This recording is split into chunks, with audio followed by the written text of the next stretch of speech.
बिस्मिल्लाहिर्रहमानिर्रहीम। एक दफ़ा का जिक्र है कि हज़रत मूसा अलैहिस्सलाम को अल्लाह ताला ने हुक्म दिया कि समंदर की तरफ जाओ, वहाँ 3 कश्तियाँ डूबने वाली हैं। हज़रत मूसा अलैहिस्सलाम फ़ौरी हुक्म इलाही की तामील करते हुए समंदर की जानब चल दिए।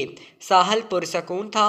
बहुत दूर से एक कश्ती आती हुई दिखाई दी जो किनारे से कुछ ही फासले पर थी कि हज़रत मूसा अलैहिस्सलाम ने आवाज़ दी कि ए कश्ती वालों, अल्लाह का हुक्म आने वाला है, होशियार रहना। उन्होंने जवाब दिया, आप जानते हैं कि अल्लाह के हुक्म को कोई नहीं टाल सकता, हम तो इसके बंदे हैं जो हुक्म इलाही के पाबंद हैं।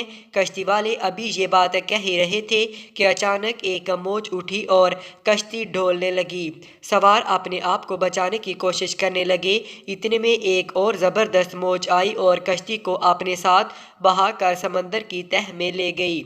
थोड़ी देर में एक और कश्ती नज़र आई तो हज़रत मूसा अलैहिस्सलाम ने इन्हें भी ख़बरदार किया और कहा कि ज़रा मुहतात होकर आना।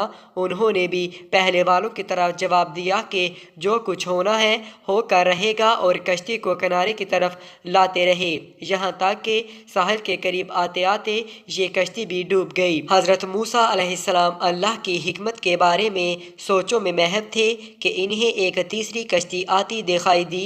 आपने हस्बे साबिक इस कश्ती वालों को भी नसीहत की कि देखो, अल्लाह का हुक्म आने वाला है, अपने गुनाहों की माफ़ी मांगते हुए ज़रा मुहतात होकर आओ। उन्होंने जवाब में कहा, ए अल्लाह के नबी, जिस तरह आप सच्चे हैं इस तरह अल्लाह का हुक्म भी अटल है, उसे कोई नहीं बदल सकता।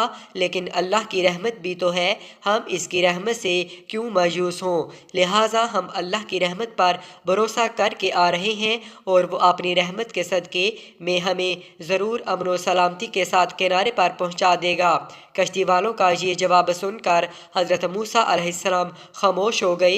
जब कश्ती बाहिफाजत किनारे आ लगी तो अल्लाह के पैगंबर सोचने लगे कि अल्लाह ने 3 कश्तियाँ डूबने का फरमाया था, 2 तो डूब गई लेकिन तीसरी सलामती के साथ किनारे आ लगी है, ये कैसे बच गई।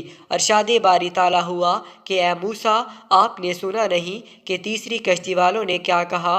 उन्होंने मेरे हुक्म को तस्लीम किया, मेरी रहमत को आवाज़ दी थी और इस पर पूरा तवक्ल और भरोसा भी किया था, तो इसलिए ये कश्ती मेरी रहमत के तौफैल बच गई। क्योंकि जो भी मेरी रहमत के दरवाज़े पर आकर सदा देता है, मैं उसे नाउम्मीद नहीं करता।